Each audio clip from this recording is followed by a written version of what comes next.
એકવાર જ્યારે તેના મૃત્યુનો સમય નજીક આવ્યો ત્યારે એક વ્યક્તિએ એના પુત્ર વિક્રમને બોલાવીને કહ્યું કે સાંભળ દીકરા, મારી પાસે તને આપવા કોઈ સંપત્તિ નથી, પણ મેં આખી જિંદગી સત્ય અને પ્રમાણિકતાથી કામ કર્યું છે, તેથી હું તને ખૂબ જ સુખી જીવન આપવાના આશીર્વાદ આપું છું. સુખી જીવન મળે એવા તને આશીર્વાદ આપું છું, અને ધૂળ પણ તારા હાથમાં આવે તો સોનામાં ફેરવાઈ જશે.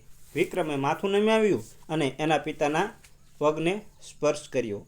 એના પિતાએ એના માથા પર હાથ મૂકીને આશીર્વાદ આપ્યા અને શાંતિથી તેનું અવસાન થયું. એના પિતાના મૃત્યુ પછી વિક્રમને ઘરનો બધો ખર્ચ ઉઠાવવો પડ્યો, કારણ કે તે એકમાત્ર પુત્ર હતો. તેણે એક નાની હાથ ગાડી એટલે કે હાથ લારી લીધી, નાનો વ્યવસાય શરૂ કર્યો. ધીમે ધીમે એનો વ્યવસાય વધતો ગયો અને પછી એણે એક નાની દુકાન ખરીદી. એનો વ્યવસાય વધુ વધતો ગયો. થોડા જ સમયમાં એની ગણતરી શહેરના શ્રીમંત લોકોમાં થવા લાગી, અને તે માનતો હતો કે આ બધું એના પિતાના આશીર્વાદનું પરિણામ છે. એના પિતાએ જીવનમાં ખૂબ દુઃખ સહન કર્યું, પણ ક્યારેય ધીરજ ગુમાવી નહીં. તેણે ક્યારેય શ્રદ્ધા અને સત્ય ગુમાવ્યું નહીં. તેથી તેના શબ્દો શક્તિશાળી હતા અને એના આશીર્વાદ ફળદાયી હતા, અને તે ખુશ હતો. તે દરેકને આ કહેતો કે એક દિવસ એક મિત્રએ પૂછ્યું, મિત્ર, જો તારા પિતા પાસે આટલી બધી શક્તિ હતી તો તે પોતે ધનવાન કેમ ન બન્યા? તે ખુશ કેમ ન હતા? તે હંમેશા દુઃખી કેમ રહેતા? વિક્રમે જવાબ આપ્યો કે હું મારા પિતાની શક્તિ વિશે વાત નથી કરી રહ્યો, હું એમના આશીર્વાદની શક્તિ વિશે વાત કરી રહ્યો છું. તે વારંવાર એના પિતાના આશીર્વાદ વિશે બધાને કહેતો હતો, અને લોકો એને પિતાના આશીર્વાદ કહેતા હતા. વિક્રમને આ વાતનો કોઈ વાંધો નહોતો. તેણે કહ્યું, હું મારા પિતાના આશીર્વાદ પ્રમાણે જીવન જીવવા માગું છું, હું એ જ ઈચ્છું છું. ધીમે ધીમે સમય પસાર થતો ગયો. વિક્રમે વિદેશમાં વ્યાપાર કરવાનું શરૂ કર્યું. જ્યાં પણ તે વ્યાપાર કરતો ત્યાં એને મોટો નફો થતો. એકવાર એને વિચાર આવ્યો, જો હું નફો કમાઈ રહ્યો છું તો એકવાર નુકસાન કેમ ન અનુભવું? વિક્રમે એક મિત્રને એવો વ્યવસાય સૂચવવા કહ્યું જેના પરિણામે નોંધપાત્ર નુકસાન થાય. એના મિત્રને લાગ્યું કે વિક્રમ એની સફળતા અને સંપત્તિ પ્રત્યે ઘમંડી બની ગયો છે. એના અભિમાનને દૂર કરવા માટે એણે એવો વ્યવસાય સૂચવવો જોઈએ જે ફક્ત નુકસાનીમાં જ પરિણમે. તેથી ઘણા વિચાર કર્યા પછી એણે ભારતમાં લવિંગ ખરીદવા, તેને વાણમાં લોડ કરવા અને આફ્રિકાના ઝાંઝીબારમાં વેચવાની સલાહ આપી. વિક્રમને આ વિચાર વાજબી લાગ્યો. ઝાંઝીબાર લવિંગનું ઉત્પાદન કરતો દેશ છે. લોકો ત્યાંથી લવિંગ ભારતમાં લાવે છે અને અહીં 101 ગણા ભાવે વેચે છે. ભારતમાં તેમને ખરીદવું અને ઝાંઝીબારમાં વેચવું એ સ્પષ્ટ નુકસાન હતું. તેમ છતાં ધરમપાલે ભારતમાં લવિંગ ખરીદવાનું અને ઝાંઝીબાર લઈ જવાનું નક્કી કર્યું, જેથી તે જોઈ શકે કે તેના પિતાના આશીર્વાદ કેવી રીતે કામ કરશે. વ્યાપારના નુકસાનનો અનુભવ કરવા માટે એણે ભારતમાં લવિંગ ખરીદ્યા. તેણે વાણમાં લોડ કર્યા અને જાતે ઝાંઝીબાર ગયો. ઝાંઝીબાર એક સુલતાનનું શાસન હતું. વિક્રમ વાણમાંથી ઉતર્યો અને ત્યાંના વ્યાપારીઓને મળવા ગયો. રસ્તામાં વિક્રમે સુલતાનનો પોશાક પહેરેલો એક માણસ જોયો. એની સાથે પગપાળા સૈનિકો પણ હતા. વિક્રમે તેમાંથી એકને પૂછ્યું કે તે કોણ છે? સુલતાને જવાબ આપ્યો, આ સુલતાન છે. સુલતાનના માણસે જવાબ આપ્યો કે આ સુલતાન છે. સુલતાને તેની સામે એક અજાણી વ્યક્તિ જોઈને એનો પરિચય પૂછ્યો. વિક્રમે જવાબ આપ્યો, હું ગુજરાતનો વ્યાપારી છું અને અહીં વ્યાપાર કરવા આવ્યો છું.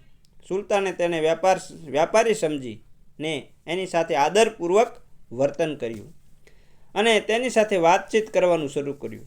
વિક્રમે જોયું કે સુલતાન સેંકડો સૈનિકો સાથે હતો, પરંતુ તલવારો, બંદૂકો કે અન્ય કંઈ પણને બદલે એમની પાસે મોટી વીંટીઓ હતી. આ વાતથી તે આશ્ચર્યચકિત થઈ ગયો. તેણે નમ્રતાથી સુલતાનને પૂછ્યું, મહારાજ, તમારા સૈનિકો આટલી બધી ચાળણીઓ કેમ લઈ આવે છે? સુલતાન હસ્યો અને જવાબ આપ્યો, વાત એમ છે કે આજે સવારે હું દરિયા કિનારે ફરતો હતો. પછી મારી આંગળીમાંથી એક વીંટી સરકી ગઈ અને અહીં ક્યાંક પડી ગઈ છે. હવે મને ખબર નથી કે વીંટી રેતીમાં ક્યાં પડી ગઈ. તેથી હું સૈનિકોને 7 ચાળણીઓ સાથે લાવ્યો છું. ચાળણીઓ સાથે લાવ્યો છું. તેઓ રેતીમાંથી ચાળણી કરીને મારી વીંટી શોધશે. વિક્રમે જવાબ આપ્યો, તે વીંટી ખૂબ મોંઘી છે. સુલતાને જવાબ આપ્યો, ના, મારી પાસે એના કરતાં પણ ઘણી મોંઘી કિંમતી અસંખ્ય વીંટીઓ છે. પણ તે વીંટી એક ફકીરનો આશીર્વાદ છે. હું માનું છું કે મારું રાજ્ય એ ફકીરના આશીર્વાદને કારણે ખૂબ મજબૂત અને સમૃદ્ધ છે. તેથી મારા મનમાં તે વીંટી રાજ્ય કરતાં પણ વધુ મૂલ્યવાન છે. આમ કહીને સુલતાને ફરીથી પૂછ્યું, મને કહો શેઠ, તમે કયો માલ લાવ્યા છો? વિક્રમે લવિંગ કહ્યું. સુલતાન ખૂબ જ આશ્ચર્યચકિત થયો અને હસવા લાગ્યો. સુલતાને કહ્યું, આ લવિંગ ઉત્પાદનનો દેશ છે. શેઠ, તું અહીં લવિંગ વેચવા આવ્યો છે? તને આવી સલાહ કોણે આપી? તે તારો દુશ્મન હોવો જોઈએ. અહીં 1 પૈસામાં મુઠ્ઠીભર લવિંગ મળે છે. અહીં લવિંગ કોણ ખરીદશે? અને તું શું કમાશે? વિક્રમે કહ્યું, હું ફક્ત એ જોવા માંગુ છે કે અહીં પણ નફો થાય છે કે નહીં, મારા પિતાના આશીર્વાદથી. મેં આજ સુધી મારા પિતાના આશીર્વાદથી જે પણ વ્યવસાય કર્યો છે તેમાં ફક્ત નફો જ થાય છે. તો હવે હું એ જોવા માંગુ છું કે તેમના આશીર્વાદ અહીં ફળ આપે છે કે નહીં. સુલતાને પૂછ્યું, પિતાના આશીર્વાદનો અર્થ શું છે? વિક્રમે જવાબ આપ્યો, મારા પિતાએ આખી જિંદગી પ્રમાણિકતા અને સત્યતાથી કામ કર્યું, પણ તેઓ પૈસા કમાઈ શક્યા નહીં. મરતા સૂતા એમણે ભગવાનના નામે મને આશીર્વાદ આપ્યા કે મારા હાથ પર હાથ મૂકીને કહ્યું કે મારા હાથની ધૂળ પણ સોનામાં ફેરવાઈ જશે. વિક્રમે નીચે ઝૂકીને જમીનમાંથી રેતી ભરેલી બાદશાહની સામે પોતાની મુઠ્ઠી ભરી અને બાદશાહની સામે મુઠ્ઠી ખોલી અને પોતાની આંગળીઓ વચ્ચેની રેતી સરકી ગઈ. વિક્રમ અને સુલતાન બંને આશ્ચર્યચકિત થઈ ગયા. તેના હાથમાં હીરા જડિત વીંટી હતી. સુલતાનની ખોવાયેલી વીંટી જોઈને સુલતાન ખૂબ ખુશ થઈ ગયો. એણે બૂમ પાડી, વાહ ભગવાન, તમારા ચમત્કારો અમર્યાદિત છે. તમે તમારા પિતાના આશીર્વાદને સાકાર કરો છો. વિક્રમે જવાબ આપ્યો, એ જ ભગવાનને જે ફકીરના આશીર્વાદને સાકાર કરે છે. સુલતાન ખુશ થયો. તેણે વિક્રમને ભેટી પડ્યો અને કહ્યું, આજે તું જે માંગશે તે માંગ શેઠ, હું તને આપીશ. વિક્રમે જવાબ આપ્યો, સુલતાન, તું 100 વર્ષ જીવે અને તારા લોકો તારી સારી સંભાળ રાખે. હું તારા લોકોની ખુશીથી વધુ કંઈ ઈચ્છતો નથી. સુલતાન ખૂબ ખુશ થયો. તેણે કહ્યું, શેઠ, હું તારો બધો માલ ખરીદી લઈશ અને તું જે કંઈ માંગશે તે ચૂકવીશ. વિક્રમને ત્યાં પણ કોઈ નુકસાન થયું નહીં. આ વાર્તા આપણને શીખવે છે કે જો તારા પિતાના આશીર્વાદ હશે તો દુનિયાની કોઈ શક્તિ તને હરાવી શકશે નહીં. તારા માતા પિતાની સેવા કરવાથી ચોક્કસ ફળ મળશે. આશીર્વાદ જેવું કોઈ ધન નથી. તો મિત્રો, તમારા વડીલોનો આદર સત્કાર કરો. આ ભગવાનની સૌથી મોટી સેવા છે. મિત્રો, જો તમને વાર્તા શાયરી લાગી હોય, તમને દિલને સ્પર્શી ગઈ હોય, તો કૃપા કરીને આ વિડીયોને લાઇક, શેર અને સબસ્ક્રાઈબ કરવાનું ભૂલતા નહીં.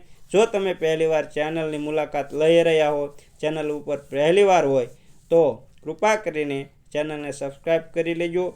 અને આ વિડીયો પૂરો સાંભળવા બદલ તમારો ખૂબ ખૂબ આભાર. જય માતાજી મિત્રો. જય હિન્દ.